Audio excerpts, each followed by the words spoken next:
आपलं शहर आता स्मार्ट होत आहे। मग तुम्ही कधी स्मार्ट होताय? स्मार्ट न्यूजचे यूट्यूब चॅनल सबस्क्राइब करा, स्मार्ट बना। नोटिफिकेशनसाठी बेल आयकॉनवर क्लिक करा। कृषी मित्र तर्फे ऑनलाईन माहिती सत्र।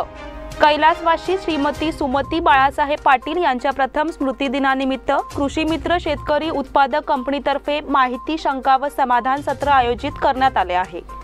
रविवार दिनांक 9 रोजी सायंकाळी 5:30 वाजता हा ऑनलाईन कार्यक्रम होणार आहे। याचे उद्घाटन माजी जिल्हा पंचायत उपाध्यक्ष पंकज पाटील यांच्या हस्ते होणार आहे।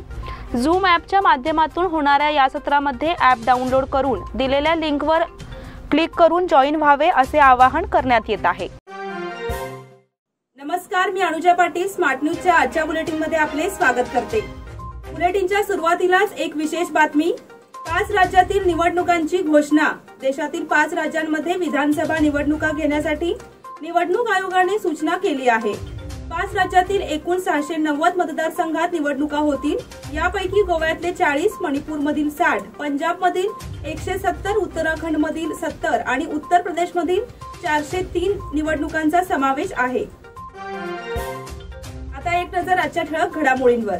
रस्त्यांवर वर्दळ, वीकेंड कर्फ्यू निष्फळ।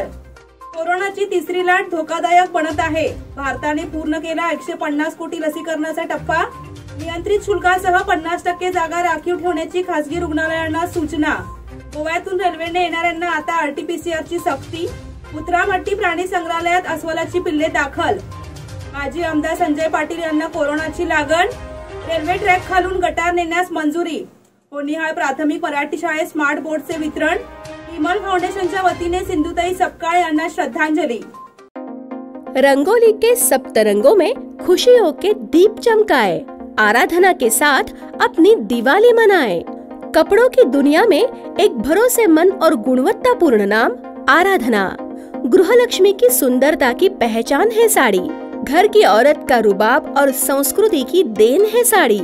इस दिवाली के सुनहरे मौके पे आराधना लेके आए हैं महिलाओं के लिए मनपसंद साड़ीज और रेडीमेड सहित बच्चों के लिए आकर्षक और मनपसंद ड्रेसेस। पुरुषों के लिए जेंट्स वेयर में शर्ट, टी-शर्ट्स, जीन्स, फॉर्मल और भी कई प्रकार के ड्रेसेस। जल्द ही अपनी मनपसंद ड्रेस खरीदे सिर्फ आराधना में। बेलगाम के वस्त्र जगत में बहुत ही बढ़िया है आराधना। नए कपड़े पहन के दीजिए दिवाली की शुभकामना।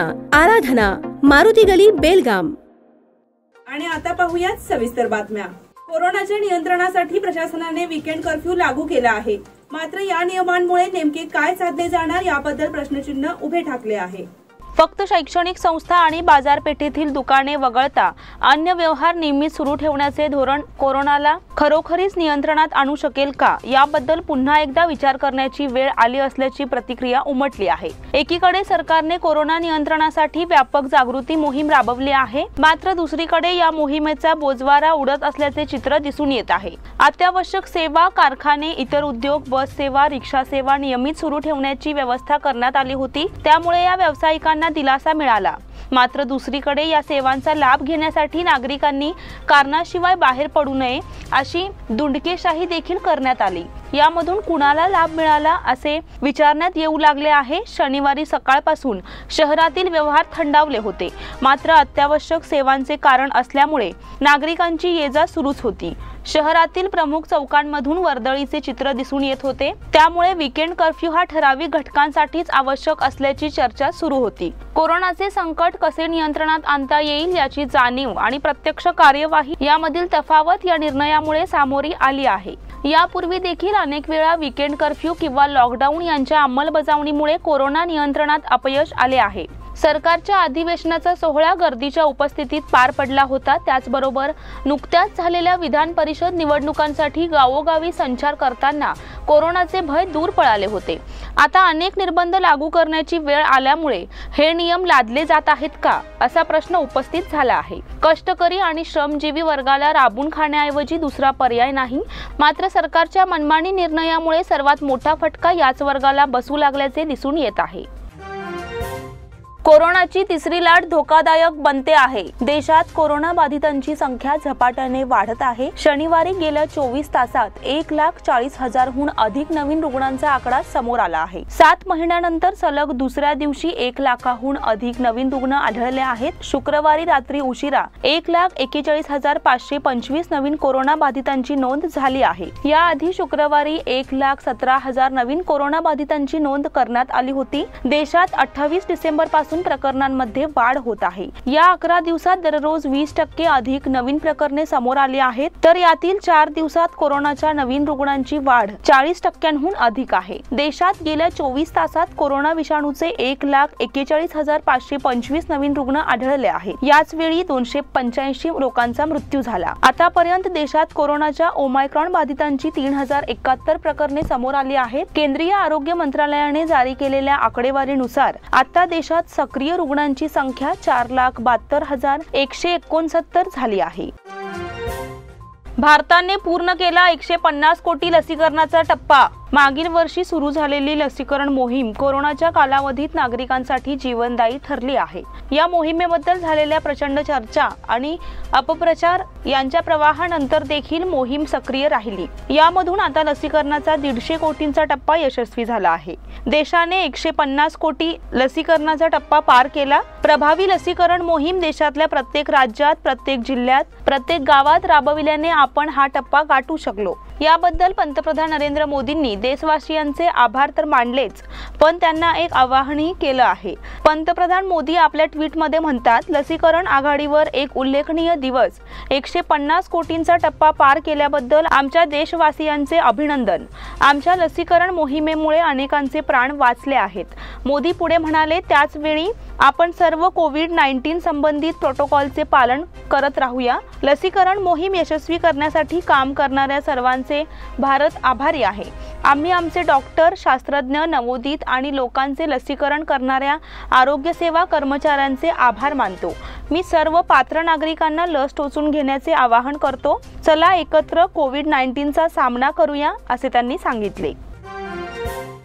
नियंत्रित शुल्कासह 50% जागा राखीव ठेवण्याची खासगी रुग्णालयांना सूचना. संपूर्ण राज्यात कोरोनाची तिसरी लाट येऊन धडकल्याची चाहूल लागत आहे. या पार्श्वभूमीवर आता पुन्हा एकदा सरकारी यंत्रणा सज्ज होऊ लागली आहे. मात्र याखेपेस खासगी रुग्णालयांकडून रुग्णाची लूट होऊ नये यासाठी दक्षतेचे उपाय उचलण्यात येणार आहेत. त्या दृष्टीने जिल्हाधिकारी MG हिरेमठ यांनी खासगी रुग्णालयांना कठोर सूचना केल्या आहेत. शनिवारी सकाळी येथील जिल्हाधिकारी कार्यालयात प्रशासकीय अधिकारी आणि खासगी रुग्णालय व्यवस्थापन प्रतिनिधींची एक बैठक पार पडली. या बैठकीत जिल्हाधिकाऱ्यांनी खासगी हॉस्पिटल संचालकांना सरकारच्या सूचनांची माहिती दिली. संभाव्य लाटेचा धोका लक्षात घेऊन खासगी रुग्णालयांनी नियंत्रित शुल्क आकारणीसह 50% जागा राखीव ठेवाव्यात असे स्पष्ट केले. त्याचबरोबर सर्व नोंदणीकृत हॉस्पिटल्सनी आपल्याकडील उपलब्ध बेड, ऑक्सिजन पुरवठा व्यवस्था आणि इतर सुविधांची माहिती प्रशासनाला द्यावी.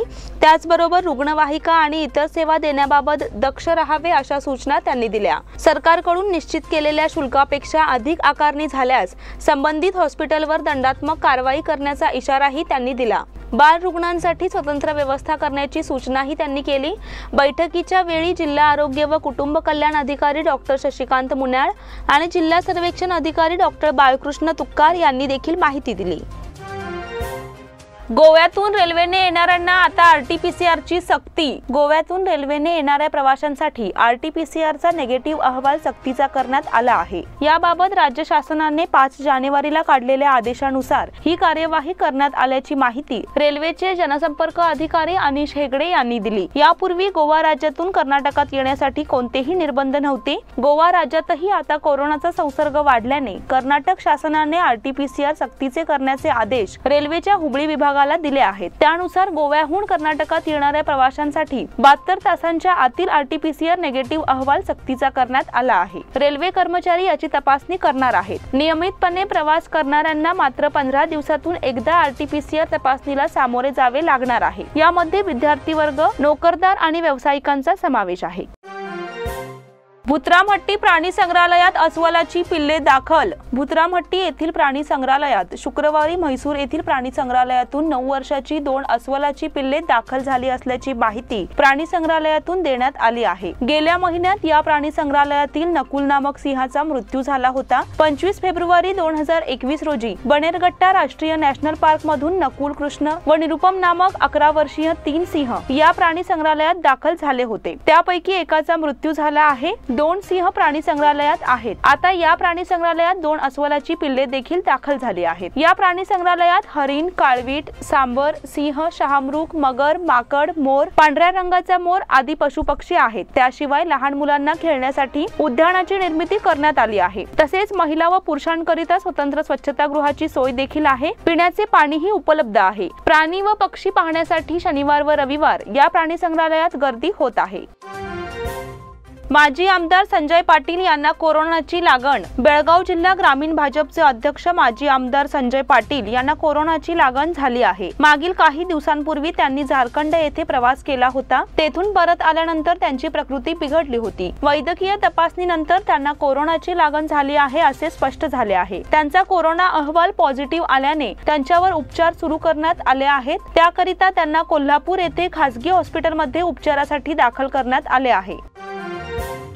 रेल्वे ट्रॅक खालून गटार नेण्यास मंजुरी। भांदूर गल्लीतील रेल्वे ट्रॅक खालून गटार पाईपलाईन टाकण्याच्या कामाला शुक्रवारी आमदार अनिल बेनके यांच्या हस्ते प्रारंभ करण्यात आला। यासाठी 2.5 लाख रुपये खर्च येणार आहे। भांदूर गल्लीतील मागील बाजूस गटारीच्या पाण्याचा निचरा होत नव्हता। हा प्रश्न रेल्वे प्रशासन आणि महापालिकेच्या समन्वयाच्या अभावी रखडला होता। आमदार अनिल बेनके यांनी महापालिका आणि रेल्वे अधिकाऱ्यांची बैठक घेऊन यावर तोडगा काढला। आता रेल्वे ट्रॅक खालून 15 मीटर लांब आणि 1.5 मीटर रुंद पाईपलाईन टाकण्यात येणार आहे। यासाठी 1 दिवस 6 तासासाठी रेल्वे बंद ठेवण्याचा निर्णय घेण्यात आला आहे। या कामाकरिता 2,50,000 रुपयांचा निधी मंजूर करण्यात आला आहे। यावेळी या भागाच्या नगरसेविका पूजा पाटील, महापालिकेच्या सहाय्यक कार्यकारी अभियंता एम मंजुश्री, राहुल मुचंडी यांच्यासह या परिसरातील नागरिक उपस्थित होते। गावातील विशेष करून केंद्रबिंदू असलेली एरिया म्हटल्यानंतर तानाजी गल्ली, फुलबा गल्ली, तहसीलदार गल्ली, त्याचबरोबर भांदूर गल्ली, महातोर ह्या भागातील रेल्वे ट्रॅकच्या खालून जाण्यासाठी जी पाण्याची व्यवस्था आहे ती जवळजवळ 20-25 वर्ष ही समस्या होती। पण मागच्या वेळी तहसीलदार गल्लीच्या कोपऱ्यावरच आम्ही समस्या दूर केल्यानंतर परत या 2 समस्या शिल्लक होत्या। त्यापैकी तानाजी गल्लीच्या जो कोपऱ्यावरची जी समस्या आहे ती आज रोजी रेल्वे डिपार्टमेंट, कॉर्पोरेशन व बाकीचे निर्मिती केंद्र या 4 अधिकाऱ्यांच्या नेतृत्वाखाली बैठक झाल्यानंतर सरकारकडनं आता ह्याला परमिशन घेतलेलं आहे आम्ही। त्या परमिशनप्रमाणे आज हे काम 11 ते 6 तास रेल्वे ब्लॉक करून 6 तासामध्ये ही या ट्रॅकच्या खालून पाईपलाईन घालून या भागामध्ये, दोन्ही भागामध्ये जी पाण्याची समस्या पावसामध्ये व्हायची ती दूर होण्यासाठी याचा पुरेपूर उपयोग होईल। एकूणच बाकीचं जे ड्रेनेजचं काम आहे ते रेल्वे अधिकारी असू देत किंवा कॉर्पोरेशन अधिकारी असू देत त्यांच्याकडनं संपून या भागाची ही जी पाण्याची दरवर्षी समस्या आहे दूर केली जाईल। होनियाळ प्राथमिक मराठी शाळेला स्मार्ट बोर्डचे वितरण। भाजप बेळगाव ग्रामीण मंडळच्या वतीने विधान परिषद सदस्य आमदार साबण्णा तळवार यांच्या अनुदानातून ग्रामीण विधानसभा मतदारसंघातील प्राथमिक सरकारी शाळांना स्मार्ट बोर्ड देण्याचा उपक्रम राबविण्यात येत आहे। गुरुवारी होनियाळ येथील सरकारी प्राथमिक मराठी आणि कन्नड माध्यमाच्या शाळेमध्ये स्मार्ट बोर्डचे वितरण करण्यात आले। दोन्ही शाळांना प्रत्येकी 4 या प्रकारे 4 बाय 10 फूट आकाराचे 8 स्मार्ट बोर्ड वितरित करण्यात आले। फलकाचे अनावरण भाजप ग्रामीण मंडळ अध्यक्ष धनंजय जाधव यांच्या हस्ते करण्यात आले। ते म्हणाले, भाजप बेळगाव ग्रामीण मंडळाच्या वतीने अनेक उपक्रम हाती घेण्यात आले आहेत। स्वच्छता अभियान, कोरोना काळात रुग्णसेवा, मोफत अंत्यविधी यासारखे उपक्रम सुरू आहेत। ग्रामीण भागातील शाळांना स्मार्ट बोर्डही पुरवत आहोत। मराठी प्राथमिक शाळांना सुधारणा समितीच्या अध्यक्षा संयोगिता जाधव, उपाध्यक्षा आरती जाधव, कन्नड शाळा सुधारणा समितीचे अध्यक्ष संतोष कुमार मठत, उपाध्यक्ष भाग्यश्री तळवार, ग्रामपंचायत सदस्य आदी उपस्थित होते। विमल फाउंडेशनच्या वतीने सिंधुताई सपकाळ यांना श्रद्धांजली। सिंधुताई सपकाळ यांनी हजारो अनाथ मुलांच्या संगोपनासाठी केलेले कार्य अत्यंत मोलाचे आहे। त्यामुळे त्यांच्या कार्याची दखल घेऊन सरकारने त्यांना पद्मश्री सारखा मोठा पुरस्कार देऊन गौरविले होते। त्यांचे कार्य भारतीय माणूस कधीही विसरू शकणार नाही असे विचार विमल फाउंडेशनचे अध्यक्ष किरण जाधव यांनी व्यक्त केले। फाउंडेशनच्या वतीने कैलासवासी सिंधुताई सपकाळ यांना श्रद्धांजली वाहण्यात आली। त्यावेळी बोलताना किरण जाधव यांनी आपले मनोगत व्यक्त केले। त्यावेळी कैलासवासी सिंधुताई सपकाळ यांच्या प्रतिमेचे पूजन करण्यात आले, तसेच त्यांना अभिवादन करून मौन पाळण्यात आले। यावेळी महेश साळुंके, अक्षय साळवी, शिवकुमार मलकण्णावर, चैतन्य नंदगडकर आणि इतर कार्यकर्ते उपस्थित होते। आता वेळ झाली आहे छोट्याशा विश्रांतीची। तुम्ही पाहत रहा smart news. Poddar Brothers Jewelers, A perfect blend of traditional and modern jewelry in North Karnataka, Goa and southern Maharashtra, serving since 5 generations.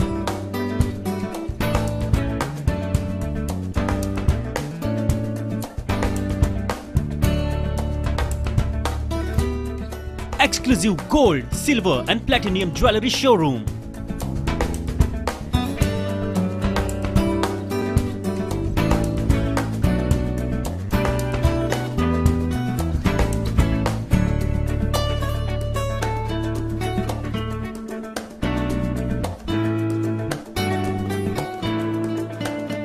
Poddar Brothers, Poddar Sons and Grandsons. Khade Bazar, Belgaum. Call is on 0831 240 or 51 or 52 or 53. Visit us at www.poddarjewelers.com. बेलगाम वासियों के पसंद में उतरा उड़ान बार end restaurant.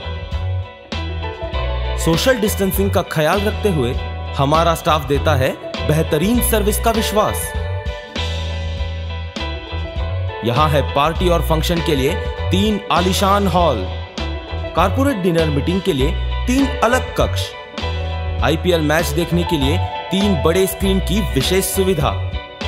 इसके साथ ही साफ सुथरा kitchen, जहां हमारा वेल क्वालिफाइड स्टाफ देता है क्वालिटी और हाइजीनिक फूड की गारंटी। तो फिर खाने की हो बात तो आना परिवार के साथ। उड़ान बार एंड रेस्टोरेंट, लिंगराज कॉलेज के पास, बेलगावी। फोन 0831 2435 विश्रांतीनंतर पुन्हा एकदा आपले स्वागत। दिल्ली बेळगाव सेवेसाठी शुक्रवारी स्पाइस जेटने 139 सीटरचे मॅक्स 8 बोईंग विमान सामरा विमानतळावर उतरवले। त्याचे स्वागत सामरा विमानतळाचे संचालक राजेश कुमार मौर्य यांनी केले। स्पाइस जेटने यापूर्वी बेळगाव दिल्ली सेवेसाठी 189 आसन क्षमतेचे विमान वापरले आहे। अत्याधुनिक स्वरूपात असलेले मॅक्स 8 हे पहिल्यांदाच सामरा विमानतळावर उतरवले। बेळगाव दिल्ली विमान सेवेला 13 ऑगस्ट पासून प्रारंभ करण्यात आला आहे। आता ही सेवा आठवड्यातून 4 दिवस देण्यात येत आहे। यामध्ये सोमवार, मंगळवार, गुरुवार आणि शनिवारचा समावेश आहे। शनिवारी ही मॅक्स 8 येण्याची शक्यता आहे। गुरुवारी दिल्लीहून 77 प्रवासी आले तर बेळगावहून दिल्लीला 76 प्रवासी गेले। सकाळी 6:35 हे विमान दिल्लीहून निघून सकाळी 9:30 वाजता बेळगावला पोहोचते, तर सकाळी 10 वाजता बेळगावहून निघून 12:30 वाजता हे विमान दिल्लीला पोहोचते। येळ्ळूर येथील मळ्यातील यात्रा रद्द। येळ्ळूर येथील श्री चांगलेश्वरी विश्वस्त मंडळ व कार्यकारिणी बैठक शुक्रवारी दिनांक 7 रोजी पार पडली। नारायण कंगराळकर बैठकीच्या अध्यक्षस्थानी होते। या बैठकीत विविध मुद्द्यांवर सविस्तर चर्चा करण्यात आली। कोरोना आणि ओमायक्रॉन यांच्या संसर्गामुळे राज्य सरकारने यात्रा आणि धार्मिक उत्सवांवर अनेक निर्बंध लादले आहेत। याची नोंद घेऊन येळ्ळूर भाविकांची सौंदत्ती डोंगरावरील यात्रा व येळ्ळूर येथील मळ्यातील यात्रा रद्द करण्यात आली आहे असे ठरविण्यात आले आहे। तसेच याची माहिती येळ्ळूर भाविकांनी घ्यावी असे आवाहन करण्यात आले।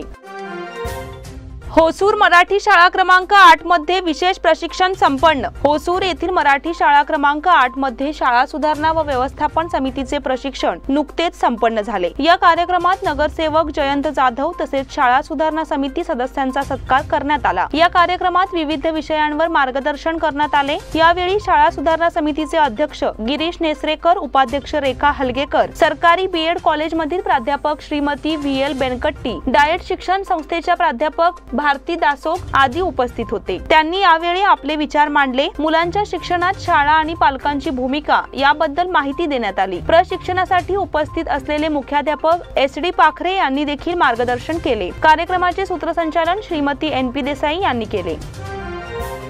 साहित्य संमेलनांना जिल्हाधिकाऱ्यांची परवानगी। सीमा भागातील बेळगाव, खानापूर, चिकोडी, हुकेरी तालुक्यात होणारी साहित्य संमेलने वीकेंड कर्फ्यूचा कालावधी वगळून इतर वेळी कोरोनाचे निर्बंध पाळत आयोजित करा अशी सूचना जिल्हाधिकारी MG हिरेमठ यांनी दिली। त्यामुळे साहित्य संमेलन नियोजनाचा मार्ग मोकळा झाला आहे। साहित्य संमेलन महासंघाच्या वतीने शुक्रवारी जिल्हाधिकाऱ्यांना निवेदन देण्यात आले। यावेळी जिल्हाधिकाऱ्यांनी संयोजकांना उपरोक्त सूचना दिली। साहित्य संमेलन महामंडळाच्या वतीने सीमा भागातील संमेलन संयोजकांची बैठक घेऊन परवानगीसाठी एकत्रितपणे निवेदन देण्याचा निर्णय घेण्यात आला होता। त्यानुसार निवेदन देण्यात आले। जिल्हाधिकारी हिरेमठ म्हणाले, साहित्य संमेलने भरविण्याबाबत कोणतीही आडकाठी नाही, परंतु कोरोनाचा प्रादुर्भाव वाढत चालल्याने सरकारी निर्बंध पाळावेत अशी सूचना त्यांनी दिली। साहित्य संमेलन महासंघाचे प्रमुख ॲडव्होकेट नागेश सातेरी, प्राचार्य आनंद मेनसे, गुणवंत पाटील, बेळगाव बार असोसिएशनचे उपाध्यक्ष ॲडव्होकेट सुधीर चव्हाण आदी उपस्थित होते। साहित्य संमेलन संयोजकांची बैठक सोमवार दिनांक 10 रोजी सायंकाळी 5 वाजता गिरीश कॉम्प्लेक्स मधील शहीद भगवत सिंग सभागृहात आयोजित केली आहे। साहित्य संमेलन संयोजकांनी उपस्थित राहण्याचे आवाहन साहित्य संमेलन महासंघातर्फे करण्यात आले आहे।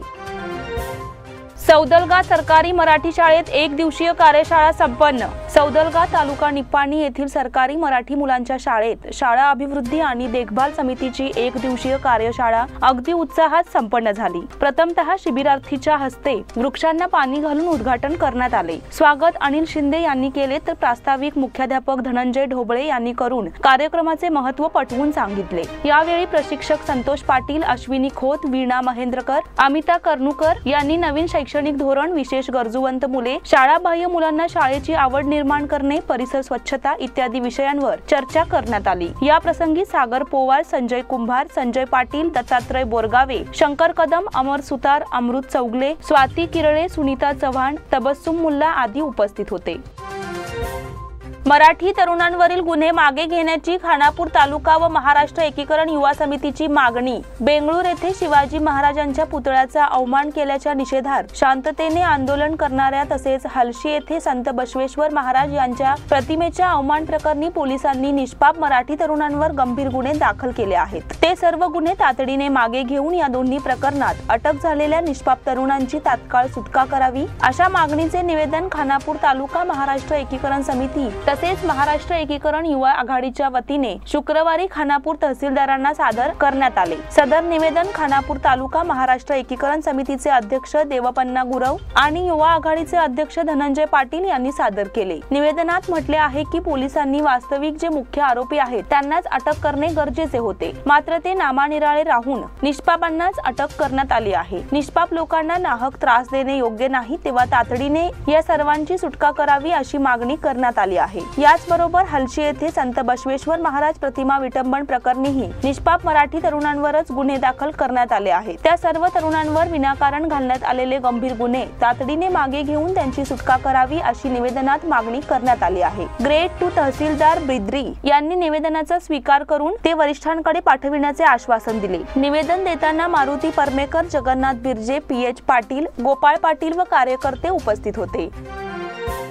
खानापूर येथे सोमवारी आदिवासी जमाती सुरक्षा संमेलन आदिवासी जमाती सुरक्षा वेदिकेच्या वतीने दिनांक 10 रोजी सकाळी 11 वाजता खानापूर येथील नागापा होसमणी सभागृहामध्ये आदिवासी जमाती सुरक्षा संमेलनाचे आयोजन केल्याची माहिती राज्य संघटना कार्यदर्शी श्रीनिवासजी यांनी खानापूर येथे बोलावलेल्या पत्रकार परिषदेत दिली। भारतातील 700हून अधिक आदिवासी जमाती व गिरिजन विकास यांच्या उन्नतीसाठी संविधानाच्या निर्मात्यांनी राखीव इतर सवलती दिल्या आहेत। या प्रकारे त्या लोकांना परिशिष्ट जमातीमध्ये सामावून कायदा तयार केला। अन्य धर्मांमध्ये मतांतर झालेल्या तसेच आपली संस्कृती, श्रद्धा, परंपरा सोडून मतांतर करून सरकारी सवलती त्यांच्यापासून काढून घेतल्या जात आहेत। त्यामुळे तळागाळातील आदिवासी जमातींच्या लोकांना सुरक्षा देण्यासाठी आणि जागृतीसाठी आदिवासी जमाती सुरक्षा वेदिका तयार केली आहे अशी माहिती त्यांनी दिली। यावेळी ते म्हणाले, सदर संमेलन आदिवासी 2006 साली केंद्र सरकारने संमत केलेल्या वन हक्क कायद्यासंदर्भातही तालुक्यातील आदिवासी जनतेला कायद्याची माहिती देऊन त्याचा सर्व आदिवासींना लाभ मिळावा यासाठी प्रयत्न केला जाणार आहे. देशातील आश्रमशाळांचे बुरसा मुंडा नामकरण करावे अशी मागणी या संमेलनाद्वारे केली जाणार आहे. तालुका प्रमुख अमर जोरापूर यांनीही आपले विचार मांडले. जिल्हा कार्यदर्शी बाबू पाटील यांनी आभार मानले. यावेळी ॲडव्होकेट सुभाष देशपांडे, राजू फासलकर उपस्थित होते.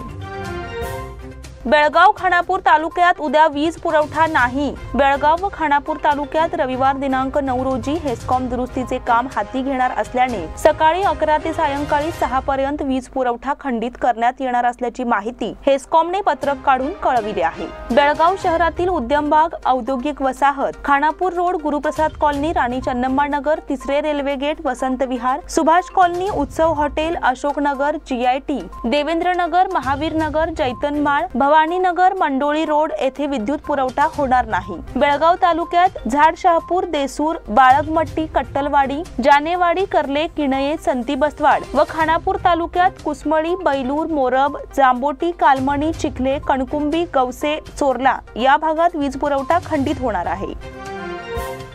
सदाशिवनगर येथे भाजी दुकान फोडले. सदाशिवनगर बँक ऑफ महाराष्ट्र जवळील एका भाजी दुकानात चोरीची घटना घडली आहे.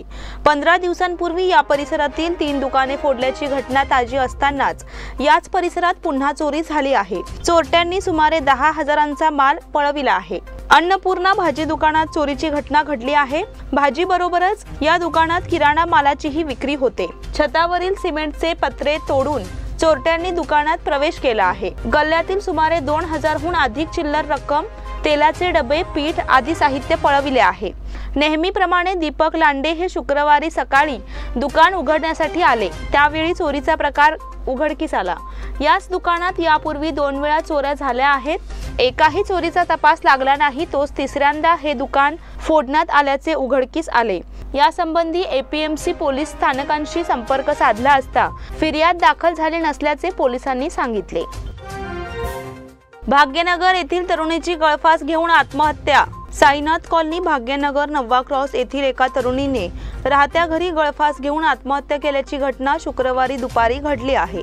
आत्महत्येचे निश्चित कारण समजू शकले नाही. ज्योत्स्ना रमेश पाटील, वय 20 असे त्या तरुणीचे नाव असून ती विद्यार्थिनी होती. शुक्रवारी दिनांक 7 जानेवारी रोजी दुपारी 12 ते 1:15च्या दरम्यान ज्योत्स्नाने घरात कोणी नसताना ओढणीने गळफास घेऊन आत्महत्या केल्याचे उघडकीस आले आहे. तिच्या वडिलांनी टिळकवाडी पोलीस स्थानकात फिर्याद दिली आहे. उत्तरीय तपासणी करून मृतदेह नातेवाईकांच्या ताब्यात देण्यात आला. SKE क्रिकेट अकॅडमीला विजेतेपद. भुतरामहट्टी येथील भगवान महावीर जैन शाळेच्या मैदानावर आनंद क्रिकेट अकादमी आयोजित 19 वर्षाखालील आंतरक्लब क्रिकेट स्पर्धेत SKE क्रिकेट अकॅडमीने ACA अ संघाचा पराभव करत विजेतेपद पटकावले. बक्षीस वितरण प्रसंगी शशिकांत बडकर, शरण नंद्याळकर, देवेंद्र कुडची, आनंद कर्डी, हेमंत यादव आदी उपस्थित होते. आदित्य याला अंतिम सामन्यातील सामनावीर, वादिराज बेनगेरी याला उत्कृष्ट गोलंदाज म्हणून तर पियुष गेहलोत याला मालिकावीर म्हणून सन्मानित करण्यात आले. पोलीस क्रीडा स्पर्धेची सांगता. गेल्या 3 दिवसांपासून सुरू असलेल्या पोलीस क्रीडा स्पर्धेची शुक्रवारी सांगता झाली. व्यक्तिगत व सांघिक पदके जिंकणाऱ्या पोलीस अधिकाऱ्यांना व पोलिसांना मान्यवरांच्या हस्ते पदक देण्यात आले. शहर गुन्हे विभागाने सर्वाधिक पदे जिंकली. बुधवारपासून सुरू झालेल्या पोलीस क्रीडा स्पर्धेची शुक्रवारी सायंकाळी सांगता झाली. यावेळी प्रमुख पाहुणे म्हणून GST अधिकारी सतीश, पोलीस आयुक्त डॉक्टर MB बोरलिंगय्या, DCP डॉक्टर विक्रम आमटे, DCP PV स्नेहा व्यासपीठावर होते. व्हॉलीबॉल, रस्सीखेच, कबड्डी, 100 मीटर, 200 मीटर धावणे, रिले, बॅडमिंटन अशा विविध स्पर्धा झाल्या. शहर गुन्हे विभागाने व्हॉलीबॉलचे पहिले बक्षीस पटकावले. याशिवाय अन्य सांघिक व वैयक्तिक क्रीडा प्रकारात अधिक पदके जिंकली. यानंतर खडेबाजार व मार्केट विभागांचा क्रमांक लागला. बेळगाव स्पोर्ट्स हॉस्टेल निवड चाचणीला प्रतिसाद. जिल्हा पंचायत बेळगाव युवा सबलीकरण क्रीडा खात्यातर्फे 2022-23 सालासाठी स्पोर्ट्स हॉस्टेल निवड चाचणीचे आयोजन जिल्हा क्रीडांगणावर केले होते. 14 ते 17 वयोगटातील 200हून अधिक खेळाडूंनी निवड चाचणीत भाग घेतला होता. बेळगाव स्पोर्ट्स हॉस्टेलसाठी व्हॉलीबॉल, जुडो, कुस्ती, सायकलिंग या क्रीडा प्रकाराकरिता खेळाडूंची निवड चाचणी घेण्यात आली होती. 13 व 14 जानेवारी रोजी धारवाड येथे होणाऱ्या पुढील चाचणीसाठी या खेळाडूंची यादी पाठवली जाणार आहे. निवड चाचणीवेळी प्रशिक्षक MP मरनूर, बसवराज होसमठ, AR नागराज, हनुमंत पाटील, संजीव नाईक, मोहन पत्तार, मुकुंद किलेकर, रोहिणी पाटील, ऋतुजा मुलतानी, रमेश अलगुडेकर आदी उपस्थित होते। महिलांच्या कराटे प्रशिक्षण वर्गाला सुरुवात। बेळगाव जिल्हा स्पोर्ट्स कराटे संघटनेतर्फे महिलांसाठी आत्मसंरक्षण कला अंतर्गत कराटे प्रशिक्षण वर्गाला प्रारंभ झाला। सुभाषनगर येथील बेळगाव जिल्हा इतर मागासवर्ग खात्याच्या वसतिगृहात हे प्रशिक्षण वर्ग होणार आहेत। प्रमुख पाहुणे म्हणून तालुका इतर मागासवर्ग कल्याण अधिकारी VM नंदी, राजश्री लथीमठ, बेळगाव जिल्हा स्पोर्ट्स कराटे संघटनेचे अध्यक्ष गजेंद्र काकतीकर, जितेंद्र काकतीकर, रमेश अलगुडेकर उपस्थित होते। जिल्ह्यातील सौंदत्ती, रामदुर्ग, अथनी, रायबाग, चिकोडी, खानापूर, बेळगाव ग्रामीण, निपाणी, बेळगाव शहरातील 4000 मुलींना कराटेचे तंत्रशुद्ध प्रशिक्षण देण्यात येणार आहे। याचबरोबर स्मार्ट न्यूजचे आजचे बुलेटिन इथेच संपले। धन्यवाद।